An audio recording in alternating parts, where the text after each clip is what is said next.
In Part A of Acting Within the Law, we covered the basic arrest procedure and use of reasonable force. Now, in Part B, we'll cover our duty of care for the detained person and comment on searches and collecting evidence. Remember to always work within your state or territory laws, and some property groups have site-specific requirements. For example, corporate sites may not allow any arrests or pursuits. After arresting someone, we have a legal duty to care for the person's well-being. This is called a duty of reasonable care. Note, if you chase someone, then you've started the arrest process. So be careful not to cause harm, especially if you're pursuing someone. Keep them safe and be alert to any medical conditions, including first aid. Of course, you'll wear gloves if there's any risk of infection. But what if they ask to use the toilet? Err on the side of caution. The legal basis here is what is called unbroken pursuit. We don't want to disrupt the chain of evidence, which happens if we lose sight of the person. So using the toilet may depend on the offence, but if you accompany them, you also need to respect their privacy, and there can be an issue with unbroken pursuit. Also, a person can use the opportunity to remove evidence. So be careful, and if at all possible, wait until the police arrive. We're not providing a prison service, but just holding the person until the police arrive.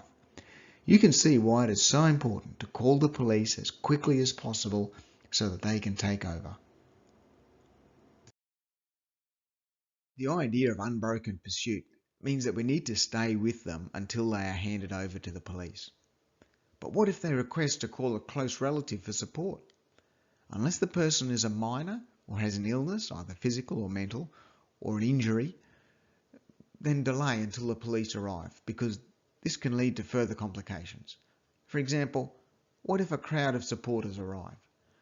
We need to treat the person humanely though, with care, and as far as reasonably practical, avoid offending any cultural values, religious beliefs, humiliation or embarrassment. Remember that different sites may have specific requirements and may not even have a provision for apprehending people.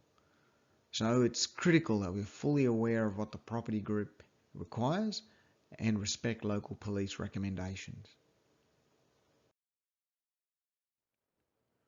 We'll cover more on searches in a later session, but here's the basics. You cannot search a person or their baggage unless they allow it, and if possible, get a signed document allowing the search. Don't go rummaging through their things. Ask the person to show you the contents of their bags. Do all searches with another officer there too. But what if the person doesn't allow you to search them? Wait for the police to do any searching.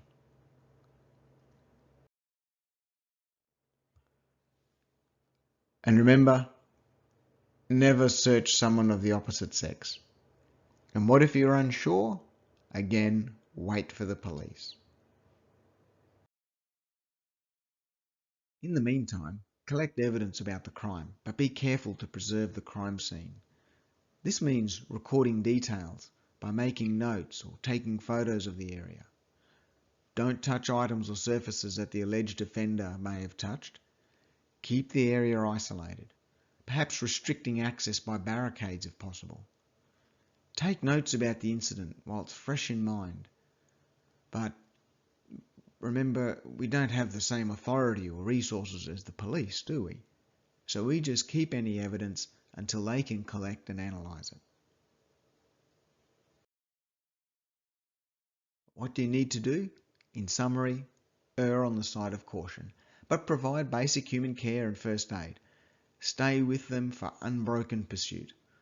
Try to collect evidence without the crime scene being disturbed.